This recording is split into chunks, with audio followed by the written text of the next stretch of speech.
I pledge allegiance to the flag of the United States of America and to the republic for which it stands, one nation, under God, indivisible, with liberty and justice for all.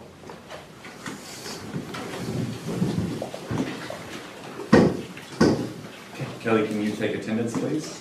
Larry Fiddler. Here. Greg J. Here. Brandon Tanker. Here. Bryce Howell. Here. Scott Steerwell. Here. Are there any additions and or deletions to tonight's agenda? Jason? Okay, I would like to add Lissa McKee under item 8B1A. She will follow the IDEM recycling grant.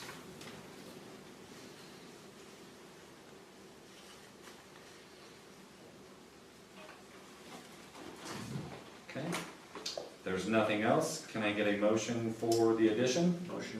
Second. All in favor? Aye. Aye.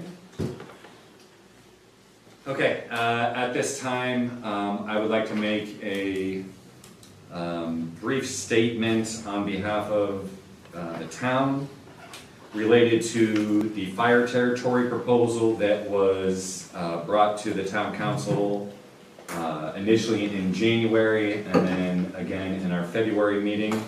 If there are any questions related to this statement, we will take those after. I will limit it again to about 3 or 5 questions just for the sake of time. We find it necessary to issue a public statement regarding the proposed fire territory due to the amount of misinformation currently being circulated. This is an extremely important matter, and we want to ensure that accurate facts are being presented to the public rather than rumors or incorrect information. During the January 2026 Town Council meeting, the Cloverdale Township trustee, along with a representative from Baker Tilly, presented information to the council regarding the proposed fire territory. During that meeting, members of the council and the clerk treasurer asked if additional financial data could be provided, as some information was not included in the initial presentation. The trustee and the Baker Tilly representative agreed to provide this additional information prior to the February Town Council meeting. The town of Cloverdale is already preparing for the significant negative revenue impact that will result from Bill SEA1, also known as SB1. These impacts are beyond the town's control, but the council is working diligently to understand and prepare for the changes once the bill goes into effect. Revenue sources such as property tax, circuit breaker funds, TIF, LIT, EDIT, and public safety revenues are all expected to be negatively affected by SEA1. These are critical revenue streams the town currently relies on to support multiple departments and services. At the February Town Council meeting, the Cloverdale Township trustee, fire chief, and a representative from Baker Tilly returned to present additional information requested by council. The proposal included a 12.5% property tax increase on assessed value for the town of Cloverdale and Cloverdale Township property owners. In addition to this increase, the town would also experience further negative revenue impacts related to property tax reductions, circuit breaker losses, TIF, vehicle excise tax, and FIT revenue. During the meeting, there was extensive discussion between council, the trustee, the fire chief, and the Baker Tilly representative. Many questions were asked, and both sides engaged in thoughtful and professional dialogue about the proposal and its potential impact. After a lengthy discussion, a motion was made to bring the matter to a vote. However, after an extended period of time and 3 attempts to obtain a second to the motion, no second was made. As a result, the motion failed and the fire territory proposal did not move forward. It is important to clarify that the town council did not vote no on the fire territory proposal, as some members of the public have been led to believe. The proposal simply did not receive a second to proceed to a vote. The council fully recognizes that there are challenges with the volunteer staffing within the fire department. We face similar issues with volunteer and reserve staffing within our police department as well. There is no question that this council supports the fire department. When considering matters of this magnitude, the council must also carefully consider the financial impact on every homeowner and business owner in our community. We deeply appreciate the dedication and service of the men and women who volunteer and serve in our fire department. Their commitment to protecting our community is valued and respected, and this decision is not about questioning their service, but about ensuring a financially responsible path forward for the entire community. Additionally, rumors suggesting that the fire department will close are simply rumors and misinformation. The town currently has a contract with the Cloverdale Township trustee and pays $35,000 annually for fire protection services. This amount does not include the funding the department receives through contracts with other townships. It is also worth noting that the current town council was not involved in the decision made several years ago that changed the amount the town pays to the trustee for fire services. However,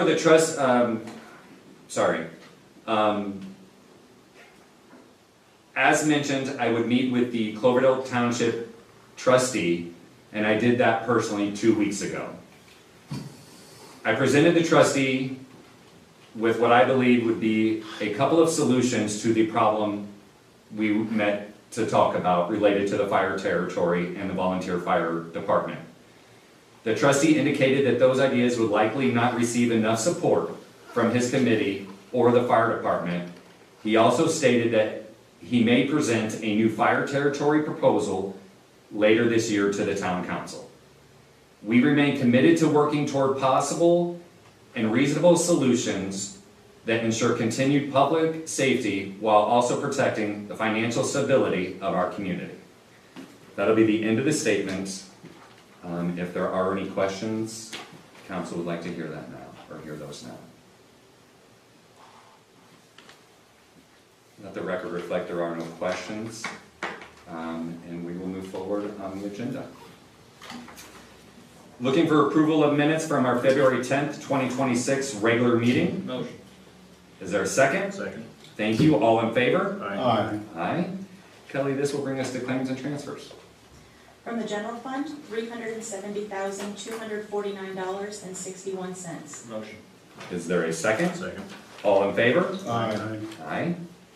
From water, $68,922.32. Motion. Is there a second? Second. All in favor? Aye. Aye. From wastewater, $1,189,999.15. Motion. Thank you. Is there a second? Second. All in favor? Aye. Aye. From payroll, $58,023.79. Thank you. Is there a second? Second.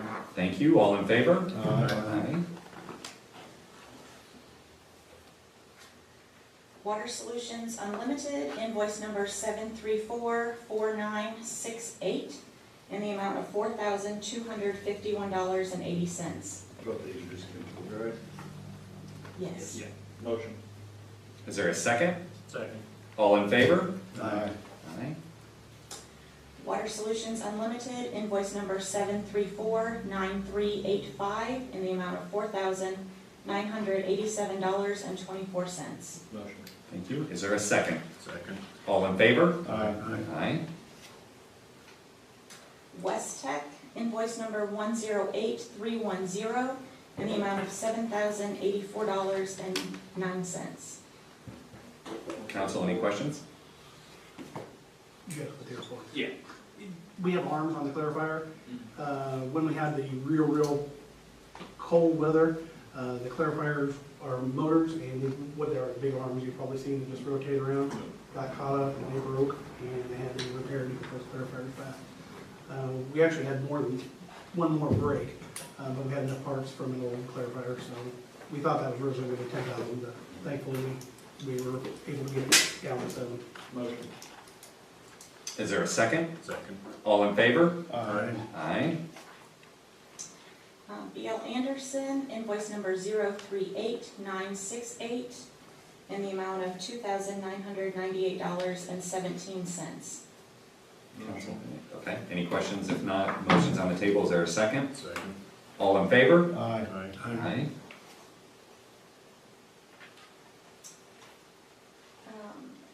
JAMRR Excavating, invoice number 984, in the amount of $4,431.97. Council, any questions? If not, is there a motion on the table?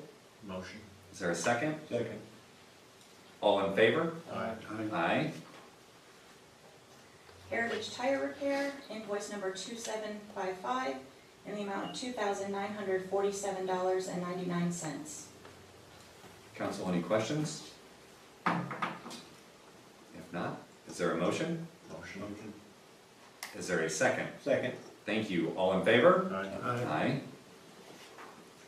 And Baston Logan, invoice number 19986, in the amount of $3,714. Council, are there any questions? Motion. Motion's on the table. Is there a second? Second. All in favor? Aye. Aye. That's all I have at this time, thank you. All right. Mr. Hall? You've got your monthlies, everything's going steady with the police department, no issues last month, so everything's smooth. You got any questions I can answer? Council?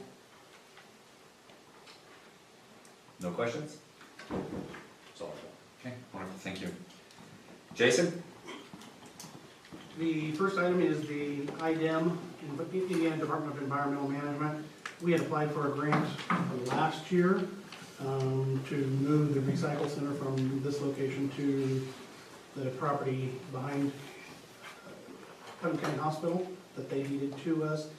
We did not get awarded that grant last year. We put in again this year. We were notified in the fall that we did not get awarded, but they sent that with a little caveat that stated that they might come back to us if there are some funds left over. Well, this last week, we got a letter from IDEM stating that they had those additional funds and that they were going to award that work to occur on that parcel behind the doctor's office. What the proposal is to put concrete, and we've talked about this, but a concrete approach that's wide enough to have the current truck come in there, drop a container, pick up the other container, and take off. It will have a lane on each side, so it's basically going to be 4 lanes that come down to 1 lane. But this also calls for, part of our agreement with the hospital when they donated that property to us, is that we would put up some type of screenage or fencing or something like that. So that would also pay for if we put a fence or whatever it is the council decides to do. I can get some quotes on what you want to do, with a wooden fence or what you want to do, but the hospital did ask for us to put that between their parking lot and this recycling facility. And we might put it around the east side of the property as well. We can talk about that. Nothing's been designed on this, but we did get awarded the $36,320. It's great news because, obviously, we've been toying with redoing the parking lot, and we've gotten engineer estimates for town hall parking lot. We've been waiting for the right time to move the recycling bin, so this is definitely great news for the town. Council, do you have anything on the grant? No? I would like Alyssa McKee to come to the podium. I just said who you are, but if you could please introduce yourself. So I'm Alyssa McKee. You keep saying who I am, but you don't say what I do. I didn't want to take all the thunder. So I'm the park board president. There we go. Don't know that. And so the reason I wanted to talk to you after Jason was because I think I have my directions right. I think I'm the east side of what you're talking about, right? Yes. Right? But it's what was formerly known as 54 North Lafayette Street. The town owns where that house used to be that they tore down. And I would like to propose, before you decide what you want to do with the rest of that land that's right next to the recycling, that you maybe contemplate thinking about giving it to the park board for us to turn it into some kind of green space or pocket park. And we've been waiting until we knew what was happening with the recycling. I also don't have any firm plans because I don't know how much space, if any of that's gonna go over into the space, because I know you own now, since they did that, the whole lot. But I was thinking, the park board has talked about things like benches, maybe a small playground or a slide, maybe a small swing set, maybe even a shelter, a gazebo with picnic tables. And some of the reasons that we think this might be a good addition to where it's located is because it could be a fun outdoor space and safe walking distance of many residents. I absolutely love our park. I've been park board president for a while now. I keep trying to get rid of it. Nobody else wants it. No, I'm kidding. But I love our park, but it's kind of out of the way where it's at of all the kids that live kind of down more towards Main Street stuff. And so where that location is, it's got sidewalks that lead up to it, and kids could walk there. And not just kids, but people could too. So people who go to Main Street and get pizza at Pizza Niche could walk over to a space and enjoy a space to eat outdoors. And it just gives us another space that's green and nice. I know right now it's green, but I'd like to see it stay that way. And I know that this may not be the place to make that decision, because I know it's early on with that, but I just wanted to put that idea out there as you go forward with thinking about what you want to do with your land.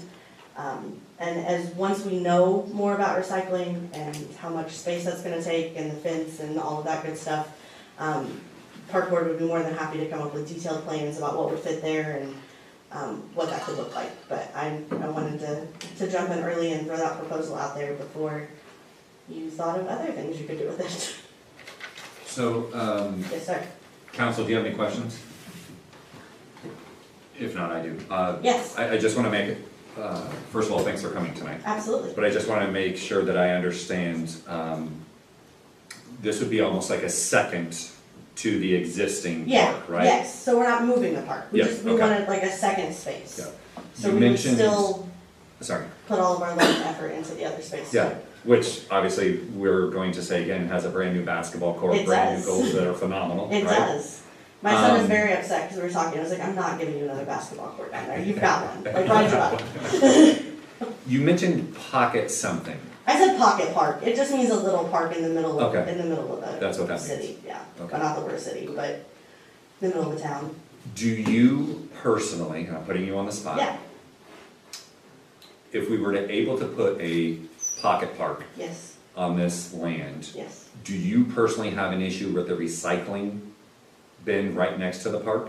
No, especially if there's a fence, Yeah, but no, I mean, I drive past this thing all the time and don't have any issues with it, thank you for the honesty. absolutely. And thank you for using. I like it better now that there's a fence, I'm not gonna lie, just because if I took a little toddler, it would be less things for me to keep them out of. Yeah. But as a mom, that's my job anyway, Yeah. so. Thank you for your work and the park board's work. It doesn't go unnoticed. Thank you. So, council, anything else for Alyssa McKee? Thank you. Absolutely. Jason?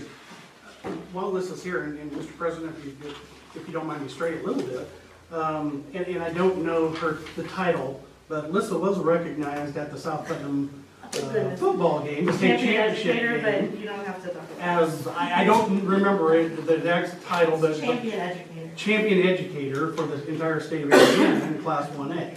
So, it's kind of nice having some. Congrats on that. Absolutely. I'm sorry, I didn't remember that title, but I will from now on, so.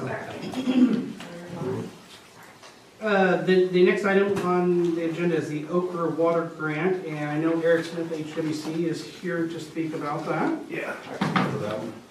Should be enough of that for everybody.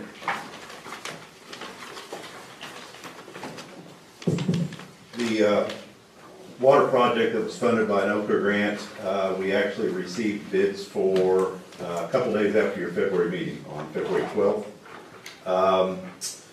We broke that up into two contracts based on the type of work.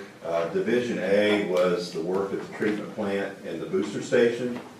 Generally, that work included replacing media in the two filters, repairing valves on one of the filters, replacing a lower tone section on one of the catalytic reactors, replacing the components of the chlorine disinfection system, replacing the entire sodium hydroxide tank, and then removal of equipment from the booster station so it can be decommissioned.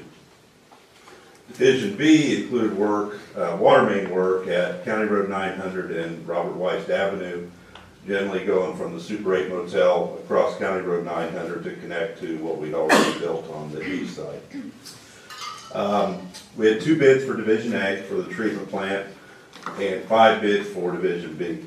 The low bid for Division A was submitted by Graves Construction in the amount of $345,678, which was lower than the engineer's estimate, which was $383,300. And then Division B, of the 5 bidders, we had a low of $298,338.60 submitted by Dunkley Excavating, as compared to the engineer's estimate of $351,850. We have reviewed the bids, and all the bid packages were complete, so all bidders were responsive. We would recommend that an award could be made to the 2 low bidders. We've worked with Graves a lot, and Jason has worked some with Dunkley, and we have as well. So we see no reason to not award to the 2 low bidders. You can't officially award, so you need to make a motion awarding to the 2 low bidders contingent on the grant award, or contingent on the release of the grant fund. You have the grant. The grant administrator has to submit some paperwork to get the grant funds released, so you can't officially sign the notice of award until that happens. We actually have until the end of April to get the funds released, but I know Mr. Klein-Peter's already got that as well. Council, do you have any questions? I'll make a motion to go with the 2 low bidders at HWC's guidance. Before we do that, should we do this in 2 separate, since we have a Division A and Division B, It wouldn't hurt to do it separately. to keep them separate? Yep. Okay. If you can amend, And I will make.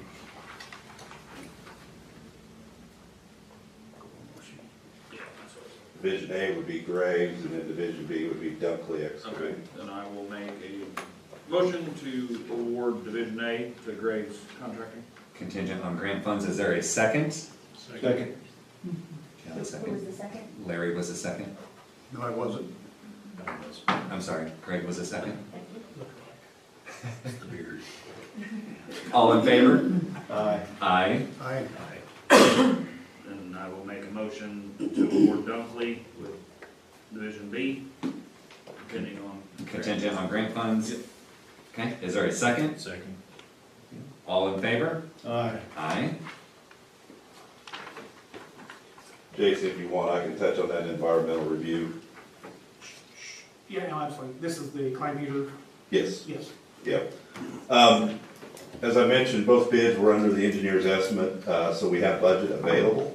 In talking with Jason and the staff, one thought was to replace the water main between County Road 900 and the tank. That was not in the original project, but it's eligible if we can get it cleared environmentally. So we've asked the grant administrators to submit the maps so that that area could be cleared.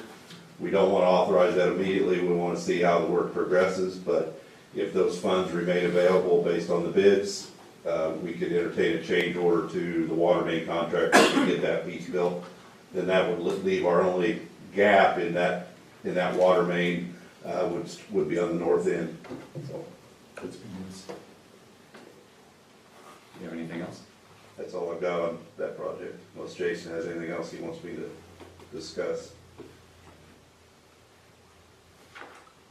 Are you going to be talking about the change orders 5 and 6? I can, If yeah. you want, On the wastewater project, just in general, there are 2 last purchases that we've been coordinating with IFA, a dumpster at the wastewater plant, and then a push camera for the sewer department that will disperse all of the remaining funds, so we've used all of them. What we are doing with SRF and Indiana Finance Authority now is submitting paperwork so we can close the project out. 2 items that Jason has is 2 change orders for rentals. They are deducts. If you recall, when we did phase 3, they had an estimate of the cost. When they actually built the work, it was less. Hence, we had that money left over to purchase the back truck. So this is more of a paperwork cleanup to amend the actual cost of what they actually were paid. This was a $9 million project that I think we got down to the penny. We did. So, Do we need to approve these change orders Yes. separately? Yeah. Okay. Council, if there are no questions, starting with change order number 5, is there a motion on the table? Motion. Okay, is there a second? Second. All in favor? Aye. Aye. And then that'll bring us to change order number 6. Motion. Okay, is there a second? Second. All in favor? Aye. Aye. Did they need to approve the Klein Peter? Do they need to approve the Klein Peter contract? The ordinance? Probably, yes. we can do that too. That was in the pack. It's, yeah, that's the environmental review Yeah. amendment. Yeah, I left that out. In order for him to do that environmental clearance, he's got some fees to do that, the grant administrator. So, Okay, is there a motion to approve the amendment to the environmental review? Motion. Is there a second? Second. All in favor? Aye. Aye. Thank you. Thanks, sir. Thank you, Eric. Well, we could probably keep Eric back up here because the next thing is sign grant, but I kind of go on top of it. That is the regulatory signs. We will be having a pre-construction meeting on Thursday of this week. So as soon as that meeting happens, we're gonna know when construction is actually gonna start, so that should happen fairly quickly. So you'll start seeing new signage go up around town fairly soon. The next thing is the CCMG. We've got a pre-construction meeting on that for Friday. That is the resurfacing of several streets around town, so we're gonna know a lot more after that CCMG. Obviously, we can't do anything until the plant's open, which, have you heard anything on dates on? It'll the be plants? probably early to mid-April. Okay. So nothing's going to happen with that, and I don't know where we're gonna come in, fall into line with the schedule from the contractor. But we have signed a contract with that contractor, so we're gonna see some streets. Along with that, I am going to, at the pre-con meeting Friday, I'm gonna have conversations with them about doing some repairs while they're here that wouldn't be part of CCMG. But we've got a few road cuts in town that we made when we had sewer leaks or water leaks or sewer repairs. So I may come back to you after Friday, next meeting, with some potential repairs that I think we need to do here in town. Which brings me to another thing with regards to that. And I'll tie this in with Kylie Way. But Mr. Linton had just recently contacted me about possibly doing something with Brown Avenue. That is the street that goes off of Lafayette back to the transportation department. That street's, it's not in the worst condition in town, but it's pretty low condition. It's very narrow. There's going to be substantially more traffic on that road in the near future. They just started construction on the field house. They're moving what was parking around the school will now be in a parking lot on Brown Avenue. So if you know where the north parking lot is, and then the road where the transportation office is, on the north side of that will be parking. So it's going to see a substantial amount of increased traffic. Now, Mr. Linton seemed like he was willing to work with the town on possibly a cost sharing of updating that road. While the contractor is here on Friday, I'm going to have him look at it and just see what kind of price we're looking at. There were no commitments made to the school. They just asked about that. But along with that, we are on East Kylie Way. He and I spoke with that, Mr. Linton spoke about that as well.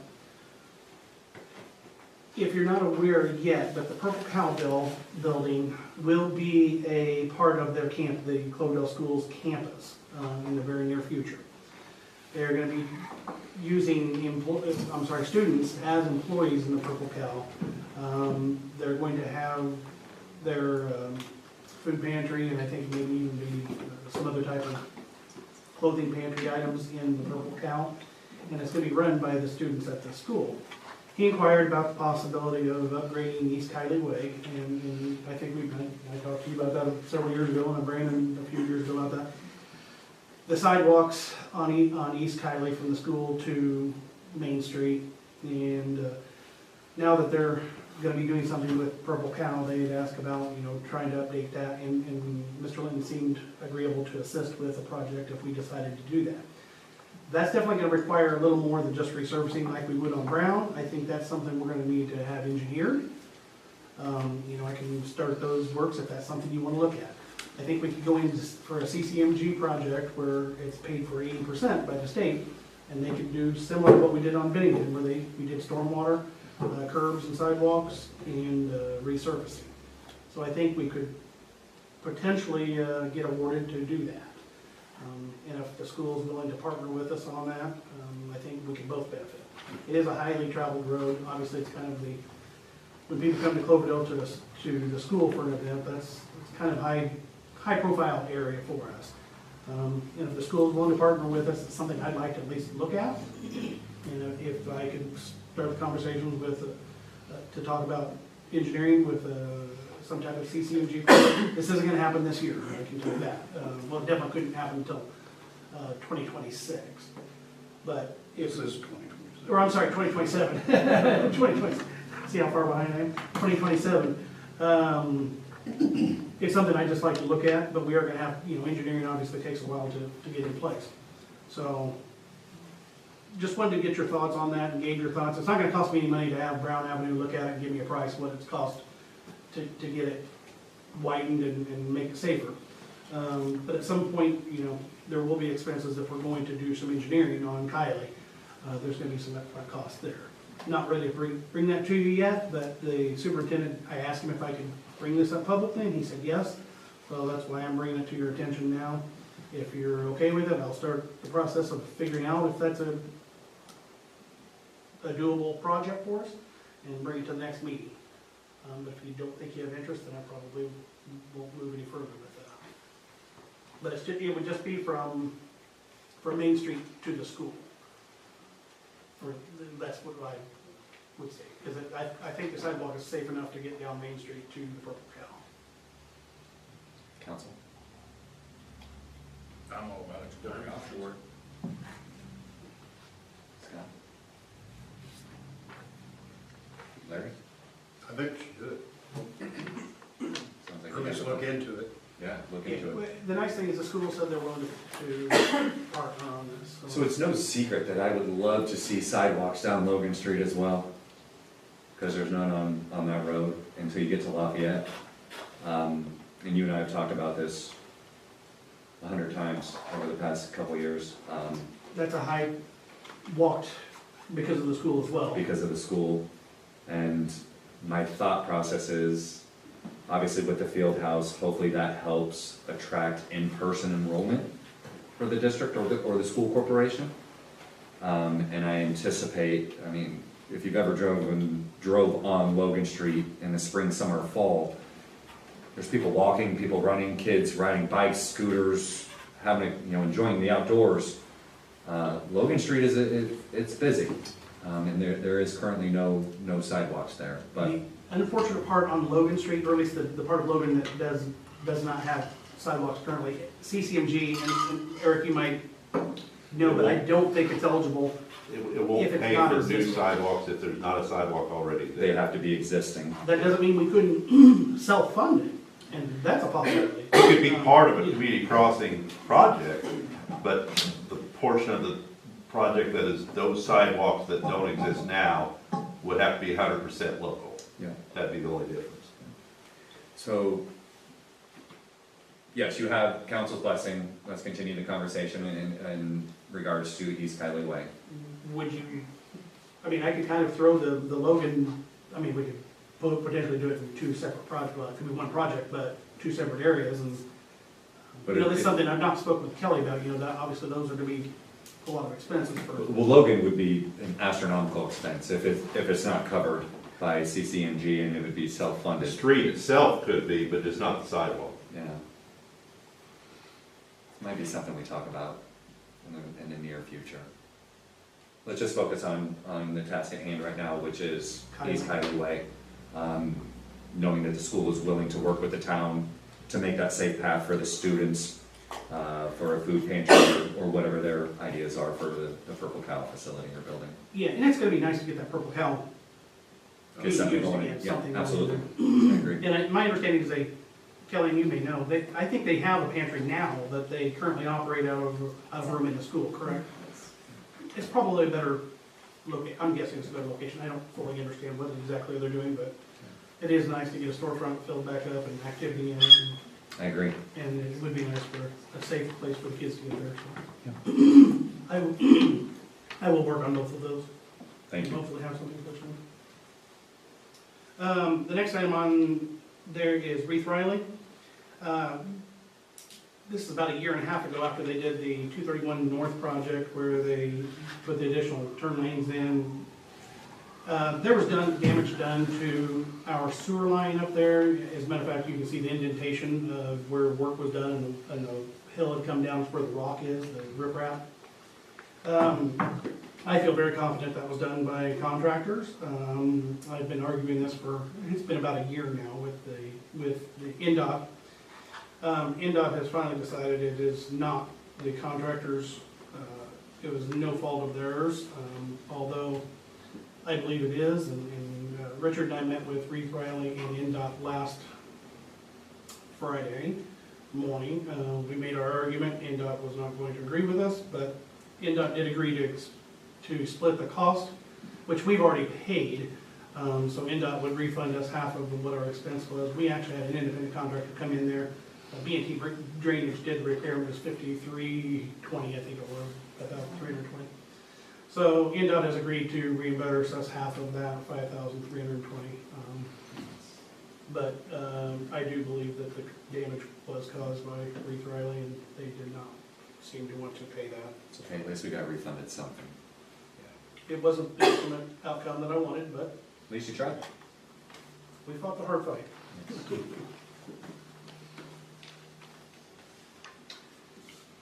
Okay, anything else? Jason? Thank you. Kelly? Okay, you have your monthly reports in your packet, and you also have an annual financial report in your packet as well. This is an all-encompassing financial report for 2025. Overall, our revenues were steady or slightly up. Our spending was within or below budget, which allowed us to transfer some funds to rainy day. And this report was submitted on Gateway, and the cash statement was published in the Banner Graphic. So I've got it here, and I don't know that you have to approve it, you can, but I would at least like acknowledge of signatures that you all have reviewed it and have reviewed that.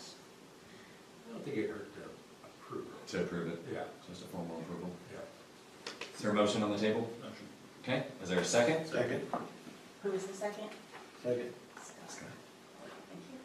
All in favor? Aye. Aye. And I would also like to present a state of the utilities. I'd just like to give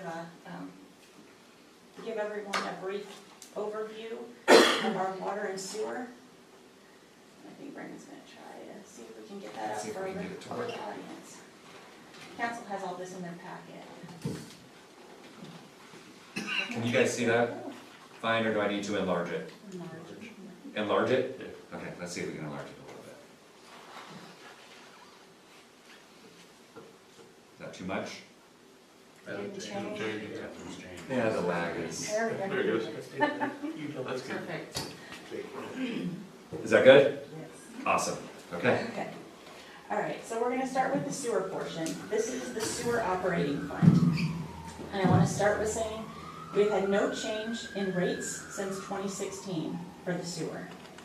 And if you'll take a look at that top line, you have it's the ending fund balance. You'll see it's a little bit kind of rocky all over the place, but then around 2022, you start seeing it go up.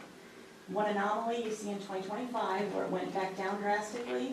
The reason for that is we traded some cash on hand for some capital assets. So that number, if you were looking at the cash without that trade, it would be 258,000. Look at the next line down, average customers. You see a steady increase over the last 7 years. It's about 6%. So not bad, just a small, steady increase. But one thing to notice, that line underneath it is tap fees. And if you look at the difference in the last 2 years, we've had a very significant increase in tap fees.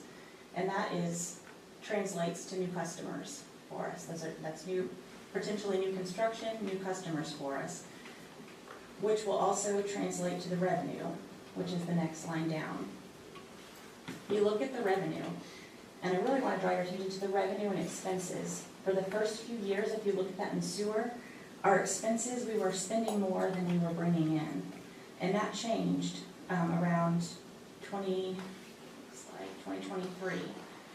At that point, we paid off 3 sewer bonds, and then the expenses went down. But at that point, our revenue started outpacing our expenses when those bonds were paid off.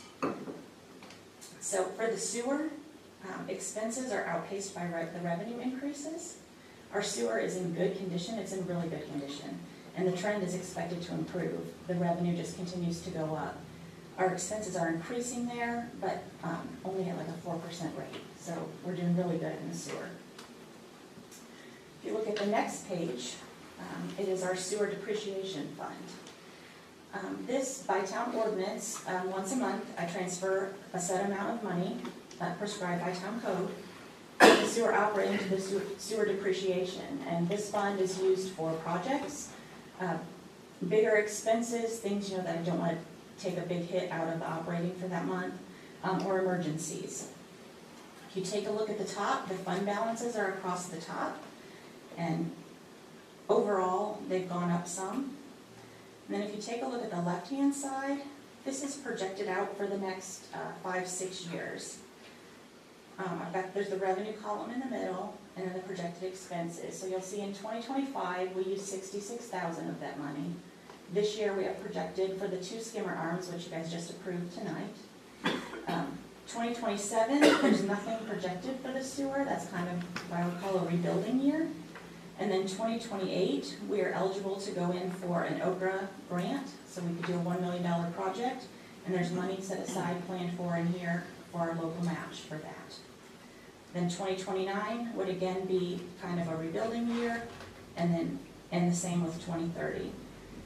That leaves us money to do some big projects, and we still have some revenue left for some of the extras, some of the emergency items that come up. I'm just going to throw out there some other expected expenses. Just in 2032, we're going to have a lawnmower that's 10 years old. We're going to have a truck that's 20 years old. And I put lift stations with a lot of question mark because there's something always going wrong with the lift station. And so this fund usually covers that. And also there's potential for maybe another expansion, and money from here would help to cover some of that expense. So we're planning ahead for big projects while still leaving some savings for the smaller repairs and unexpected. And as always, we're going to continue to pursue external funding sources, which helps offset the cost to the town. You see that in the local match amount compared to the project amounts. All right, move to the water side. The water, there's been no rate change since 2012. And again, you can look at that top line of the ending fund balances. And again, they're kind of all over, not too bad in the water side. You look at the average customers, and it's very typical to the sewer, where it had about 6% growth. And then look at the tap fees again. The last 2 years, there's been a significant increase in the tap fees there. So hopefully, again, that will translate to new customers, which translates to the revenue side and helps bring up the revenue line. If you look at our revenue line, it's pretty steadily been increasing, just not near to the amount that the sewer line was increasing. So the water is increasing, just not quite as much. The expenses, if you look at that line, our expenses have gone up and down, but overall, they're pretty steady, like a 1% increase.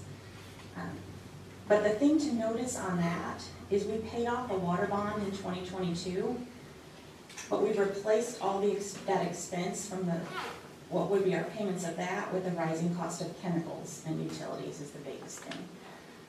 Water, chemicals, and utilities have just phenomenally increased over the last few years. So the early bond payoff has allowed revenue to offset the rapid rise in operating expenses to the present. Hopefully, with new tap results and new customers, revenue increases may offset expenses. All right, and then moving on to water depreciation, and this is the same thing as the sewer, basically. By ordinance, we transfer a monthly amount from operating to depreciation for the same thing. Look at the ending balances across the top. You'll notice they look pretty good, and then you see 2025, there's a huge dip. And the reason for that, if you look to the left side in 2025, we put out $200,000 for local match for 2 big projects. So that's the decrease in that amount right there. 2026, we'll continue to pay a little bit, the rest of the remaining Okra match. And then we need 2 wells cleaned this year, which will be about $20,000. 2027 will be rebuilding year. 2028, we will need the other 2 wells cleaned for $20,000. 2029 will be another rebuilding year, and then 2030, it allows us to have a local match. We would be eligible again at that point to go in for another Okra grant for $1 million, and we have local match saved. And also, we had the water tower inspected, I believe, last year, and we were told that in 2030 that would need painted again, and that would be about $200,000. So we are saving planning, set aside the money for that as well. Again, you see to the right side, there's just an example of non-project expenses, things that came up that needed fixed. And then again, some expected expenses that we know are coming down the line that we're going to need eventually, the lawnmower, the truck, some variable frequency drives, and radio towers. So again, we're planning ahead for those big projects. We still have some money saved for unexpected and continue to pursue grants. The next fund I want to bring to your attention is food and beverage. See if it comes up. There we go. All right, food and beverage. The food and beverage fund allows us to use the 1% local tax on local restaurants to offset our utility operating expenses for the local residents. This helps us, using this fund for utilities helps us to keep the rates lower than they would otherwise be. So if you look across the top there again, you have the ending balance for those years. What's significant to point out is the revenue. The increase in revenue from this fund has been about 20% in the last 7 years. So that's good for us. And you'll also notice in expenses, we haven't spent a whole lot out of this fund. We've been kind of saving, but you'll see in a minute that's going to change. We've been saving for a purpose. So just history on the right side, if you want to look, there's some history of what we have spent that fund for. But on the left side, you'll see this year, there's some local match for our project. We're going to purchase some of the new software. The water portion is going to come out of food and beverage to help kind of alleviate some pressure on the water fund. And we are purchasing 1 variable frequency drive. And then just like the other funds, 2027 would kind of be a rebuilding year. 2028 would provide us with some local match for a project. And then again, 2029 rebuilding, and 2030 another local match. So this fund is helping out a lot to keep rates low, and I'm leaning on this fund a little bit more, like I said, to help out the water right now. Okay, and that brings us to the next page.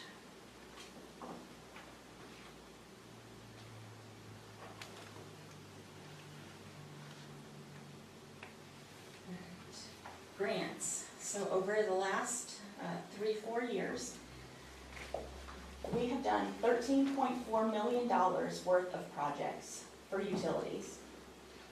The cost to the town for those projects was $4.8 million. The remaining 66% of improvements were paid for from county, state, and federal funds. That's phenomenal.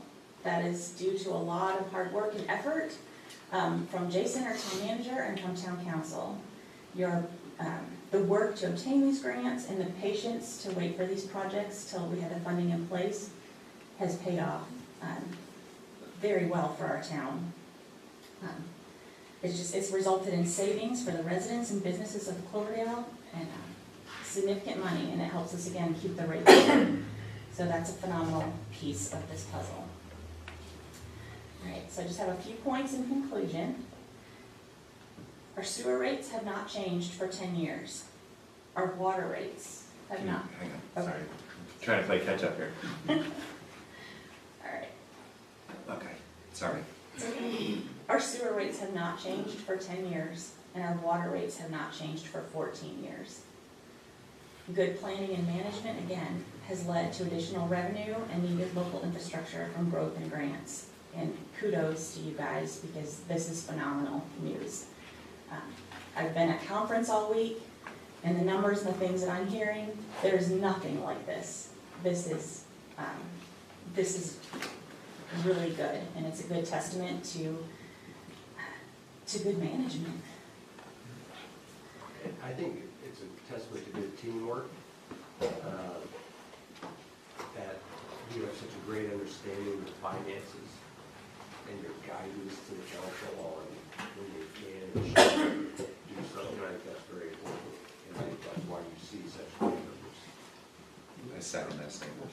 Absolutely. Absolutely. I'll say it, no one else will. We're beyond blessed now. Thank you. It's like he says, all of us working together. We're all doing our part, and it's paying off. Also paying off the bonds early, that has helped a lot. That has freed up a lot of cash. That has helped us to be able to keep going and do things. The sewer utility, again, is in good financial position. The water utility is at a break-even point. We just need to monitor that and reevaluate over the next couple of years. We're in a good position. We just need to continue to broaden our customer base, and that will help. But the state of our utilities is pretty good. So I just want to let everybody know that. So I want to say, first of all, thank you. Kelly was not asked by anybody to put this together. She did it for the sake of transparency, and it is greatly appreciated because I know it took you a lot of time to do this as you were preparing for conference all this week. So thank you for that. If I could go back one slide, I want to elaborate just a little bit, and it's this one here once it gets caught up there. Jason and I last week had a meeting with a concerned citizen because they did not feel as though the town was giving a certain area within town limits the proper attention it needs and deserves, right? It was about an hour and 10 minute long meeting, and when that meeting started, it was, not gonna lie, it was a little hostile. A lot of defensive guards up to begin, but when that meeting was over, this citizen, because of slides like this that is up on the TV, is an eye-opener to the public, because the public doesn't see the majority of this work happening because it's underground. It's not tangible, right? So if we even add, I believe it's 2 years, going back to 2021, the total project cost goes up roughly $1.6 million.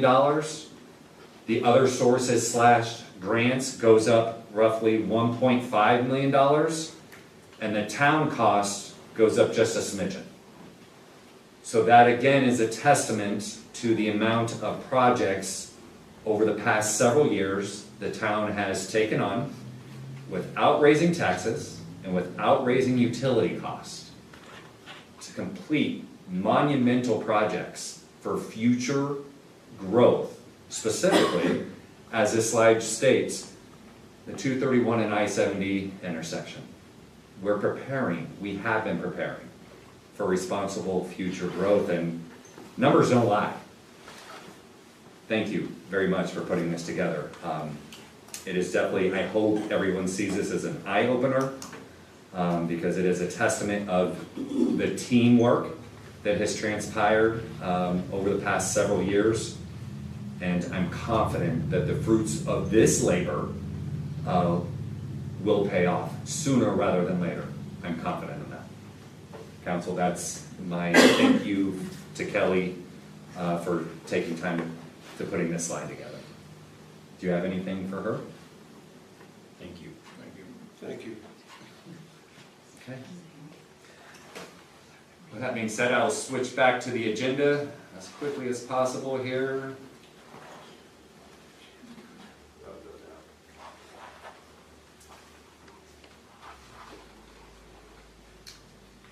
And this will bring us down to ordinances and resolutions. Isn't it nice to have a TV to see all this stuff, though? It was Eric Smith's idea. I can't take all the credit. Okay, council, this brings us to ordinance 2026-1. This is amending town code. This is the second reading. Is there a motion on that? No. Thank you. Is there a second? Second. Who has a second? Second. Thank you. All in favor? Aye. Aye. This will bring us to ordinance 2026-2, alley vacate procedures. Again, second reading. Is there a motion? Motion. Thank you. Is there a second? Second. Thank you. All in favor? Aye. Aye. And this will bring us to annexation. The property owners have been provided the documentation for execution. We want to hear back from one of them. So it's our plan to reach out and just say, are you still interested? As you know, they've shown interest in the past in the voluntary annexation. They have the paperwork, all they have to do is sign. So I'll reach out to them again, and hopefully we'll have more. Yeah. Okay. So we'll revisit this in March, Yeah. or April, sorry. Okay. Jason, you want to talk about the billboards? Yeah, you have, sorry, two quotes from Greenfield Signs and Lighting. I know we briefly touched on this in the last meeting. But the first quote is for the two billboards, eastbound billboards, one owned by Putnam County Commissioners, the second owned by Eric Heyman, to completely reface both billboards, make repairs, and to put lighting on those billboards is $7,464.61. There, just a reminder, there is no cost for rental. The commissioners would be glad to donate that to us, and Eric Heyman has done the same. So the total cost to get two billboards would be $74,64.61. I don't know what the longevity of the billboard is. I'm guessing you get several years out of that, but I'm not an expert. Do we have money, Kelly, set aside for this? Yes, you have a project fund in general, it's got, I believe, $100,000 in it, so this would come out of there, it's just a project. I will say, council, in hopes of making this a little decision a little easier. Prior to tonight's meeting, Jason and I attended a meeting up at the new Putnam County YMCA, spotlighting the town of Cloverdale, and this was on part of the items that we spoke about. And the majority of county officials that were there are all for this. This would be highlighting the town of Cloverdale. The thought process is, and I wanted these up a long time ago, but you take a traveler on I-70, either direction, how do we get them off the interstate to come to the town of Cloverdale to spend their money at a gas station, at a restaurant, and then maybe that even brings them into the downtown area with the right signage, right? So we've had these old billboards doing nothing. We started this project a while ago. I think we finally got serious about it, and council, I would love to see these billboards refreshed, new signage up, in hopes that we can attract visitors into town and to the county level in that matter as well. So that's my 2 cents on that. Would we like to make a motion to approve the quote? The billboard and the aerial sign are two totally different things, correct? Correct. Yes. And I will say, there is no design for this yet. No. I mean, we'd obviously want input from the council or the community or whatever on what the design is. I will say, just at my time at the arena, it was brought up several times by people traveling, well, we'd never know it was there. Obviously, if you don't know something that big is here, you probably don't know that a lot of things in this town and county are here. So I would make a motion to move forward with the quote. I'll second that motion. Okay, all in favor? Aye. Aye.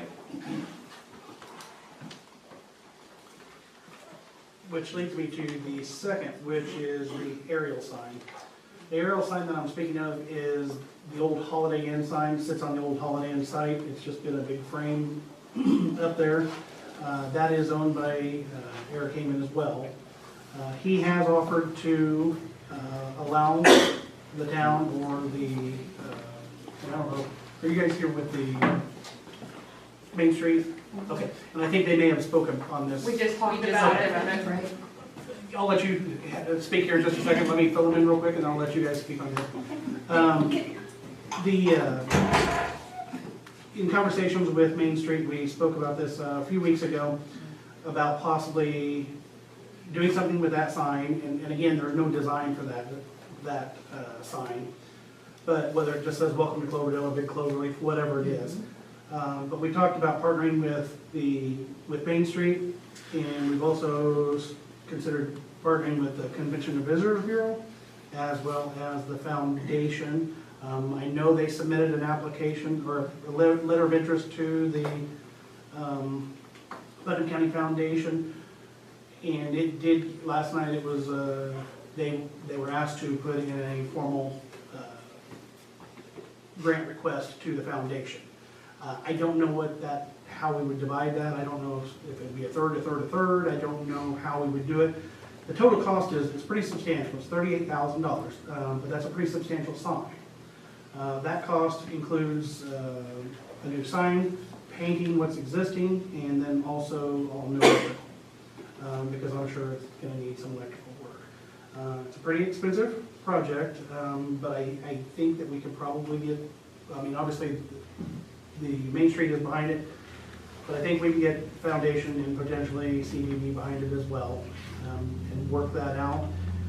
I just wanted to bring it to your attention that that's happening. I don't know that we're ready to have a vote on it with a cost, because I don't know that we know what that cost is. But the only deterrent that I really, other than the price, that I have with it, obviously it sits on private property. And at some point that property might get developed. And whoever does buy that property and develops that is probably gonna want that sign. Now, that sign's been like that for probably 20 years. When you drive through, it looks like we're an old industrial town that hasn't done anything. You know, it's possible that we could put a $38,000 sign up there, and a year from now, a hotel come in there and need a sign.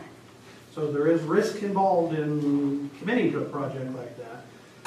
My argument for is if a year from now a hotel does come in and say they want that site and they need that sign, I think it's probably worth the investment. I hate to potentially waste money like that, but ultimately a new hotel or a Cracker Barrel or something like that, we're going to recoup our money pretty rapidly. Wait, did you just drop a secret that? No, please, no, I don't have any insight into a Cracker Barrel. I can't believe I said that. I should not have. Turning off Facebook. Honestly, when I became town manager 5 years ago, I would drive by that every day thinking, gosh, we gotta do something, we gotta do something. You know, this is a lot of money, and I fully understand it, but I think that the the Main Street organization may be supporting this, and I'll let them speak on that if they'd like to, so. It's actually Kathy Morgan that will speak Yeah, on it's it. Okay. Is Kathy not here? No, I'm actually talking to her right now back and forth in text about it. Yeah. Does anybody want to speak on behalf of She Kathy? pretty well shared exactly It's the what same you, stuff the town manager shares. that's where they're at, they're Tell her it's developing fine, we know she paperwork. doesn't love us anyway. So my question is, with that 38,000, that is the figure that would be split, Yes, right? yes. And then tell me who would split that payment up again? And I don't know, again, I have no confirmation that we have any confirmed players in this, but Yeah. we're thinking the CVB Yeah. and the Putnam County Foundation. And I know the foundation has, the Main Street has made it through that first round. You have to actually do a letter of interest, and after the letter of interest, they invite you to apply. They did invite them to apply, that happened just yesterday. So I think you found out about it. Awesome. What's gonna be on the sign? That's something that would have to be determined, I have no idea. I mean, it could be a welcome to Cloverdale sign, it could be whatever. Wouldn't it, all the businesses on 70 benefit, the hotels, CRC, I mean. I think it's something that we would work with Main Street with, right? We were talking about doing fundraising for part of it. We Yeah. figured we'd get some grants and, I just started today, so I'm the new girl, but I'm working on fundraising because that's what I've done in the past when I worked with Habitat for Humanity and, the Realtor Board and stuff like that, so. I see it as pride as much as anything. Yeah. And it It's does kind of show that embarrassing. we are a town, not just a Yeah. hiccup on 70, a pit stop for restrooms and stuff. I truly believe the billboard and the aerial sign will pay for themselves, Yes. even if a Just a try. Cracker Barrel doesn't come into There town is no within Cracker 2 Barrel. years. That was a joke, guys, there is no, yes. I'm gonna just say this, because it literally happened today. A friend of mine showing at a very large horse show in Arizona, going back to the East Coast, coming through here. He's stopping to pick up parts for a truck. He goes, "What exit are you at again?" And he showed horses here since the arena was built. Here's your He doesn't sign, even know what exit we're at. here's your sign. Like, Council, first of all, Main Street, I personally, I know council does too, we appreciate what you guys do for the town. I talked about it again at the county meeting that I was at right before I came here. I highlighted what you guys do, and it does not go unnoticed. Thank you very much for what you guys do. Council? I think it's definitely something we need to explore. Let's definitely look into it. So we don't need to vote on that because we don't know, I don't know what kind of commitment we'll have. Well, I don't know 100% sure that we'll have any commitment. so you have council's blessing, let's keep this moving forward. 100%, it's way overdue. I wanted them up before spring break. Traffic at the interstates, but that's neither here nor there. There's always next year. There is always next year. Shoot for the Memorial Day rush, so people. That's right. Spring break would have been good too. I don't think that we'll have, I'll have to look at the foundation schedule. I'm sure the foundation grant committee probably won't meet before then. Before I- We'll shoot for the next. We're closer than we've ever been. That is true. And I'm sure we're probably gonna get Mr. Shagley to review or put together some type of agreement on that sign too, so. Okay, this will bring us to new business, abandoned properties. The list I was provided, letters have all been sent out to the property owners with regard to the properties that they have that are not compliant. To elaborate a little bit on this, if the public was paying attention last year, with the help of Adam, Jason, council, we really started enforcing ordinances to properties that are not maintained. Mowing grass, excessive weeds, etc. Over the past several months, council has been asked to supply, in their personal beliefs, a list to Jason on properties that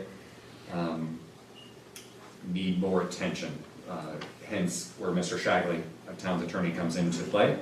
That list was compiled, it was turned over, and we're gonna start the process because there are a lot of eyesores, abandoned properties, homes within towns that we're just getting no feedback or communication from those property owners, and they've had ample amount of time to communicate with Jason. So now we are going to that next step. That's what this is related to. Fair to say? Yep. Okay. Jason, surplus equipment? Yeah. I actually have just one piece of equipment that I'd actually like to surplus tonight, and then a couple that I'd like for you to think about or come down to the shop and take a look at some point. But the one piece I'd like you to declare tonight, if you're willing, is the old back truck. Obviously, the new back truck is here, we're using it. I would just like to get formal approval to surplus that and sell that. I do have a gentleman that deals in heavy equipment, and he would put it on the website. There is a 10% commission to use that website and pay him through that. I asked him what he thought, and he thought it might sell for $40,000. So that is money that we could put back in. I've spoken to Kelly about possibly putting that back into and setting it aside for future equipment purchases. So if anybody is listening that's gonna bid on that, it's going to go for $100,000, $200,000. like your style. Yeah, this will be a national, the buyer probably won't be local, I'm guessing. But the second item that I'd like you to look at or think about is we have the Durapatcher that we have sitting down at the shop. We did use it last year one time when we decided to try to repair Monon, which is kind of held up a little bit, believe it or not.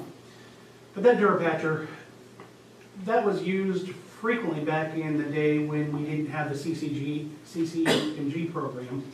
So the only way to really salvage streets was just to throw, oil down and rock on top of it. If I tried to do that today, I'd hate to guess what the folks that live on those streets would do if I put basically chip and seal back on the streets. Our streets are in pretty good shape overall because of the CCMG program, and that's probably, Eric can probably speak to that. Most towns have gotten most of the streets back in reasonable condition. So I question the need to use the Durapatcher. The county still uses Durapatchers. It's exactly the same equipment they use on the county roads, and you know what a county road, when they come through and they basically chip and seal. So I think it still has value. I'm just not sure it has any value to us anymore. I'm not asking for you to surplus that tonight, but I'd like you to think about that, if that's something, and I can bring it up next council meeting, or if you want to come down and take a look at the machine, I'm sure it's got some value. I'm just not sure it has value to us. I've also got a tractor down there that I'd like you to look at. It's one that has a tiller, and that's the only thing we use it for. We could put that tiller on our bigger tractor. And we also have a Dixie chopper lawnmower. So those are the three things. The only thing I'm really asking for you tonight is if you would consider going ahead and surplusing the back truck so we can get that moving. Also want to get it out of here because we had to winterize it. Obviously it holds water, so we had to put antifreeze in the lines and just soon get rid of it before it freezes again. Hopefully it doesn't. But I'll motion to approve the surplus of the back truck, and I'd like to come down and take a look at the other stuff and address next meeting. I wish we would have known, I'm hanging on to your motion, but I wish we would have known or talked about the Durapatch, because it's becoming that time of year that maybe another municipality would have been interested in. But that's no fault of anybody, I was just thinking, yeah, and this Durapatcher sits outside, and I hate, there's nothing worse than sitting equipment outside. We don't have room inside, so this equipment is sitting outside. We just know what the weather does. So I'm sure it just goes down in value every day. Now, I will tell you that the county might be interested in it. That's the same equipment that they use. I would see them as a potential, or there could be potentially a trade or something like that. And I'd be glad to talk to the county and see if they have any interest in it. We'll give council a chance to come down and take a look at that, the tractor, and whatever else might come about before the next meeting. There is a motion on the table for the back truck by Bryce. Is there a second? Second. Thank you. All in favor? Aye. Aye. Anything else, Jason? Okay, new business, Bo? I don't know what that's about, I'm gonna be honest, or who that is. He'd called and asked to be placed on the agenda. Is Bo in the audience? Okay, let the record reflect that Bo is not in the audience. I'm sorry? I was just asking who that was. No, I don't know. Council, any comments? Bo reached out to me and just asked to be put on the agenda. I directed him to Kelly. He didn't say really what or why, so. Maybe he'll reach back out and we'll see him next month. At this time, any questions, comments, concerns from the public? Nope. Okay, this meeting is adjourned.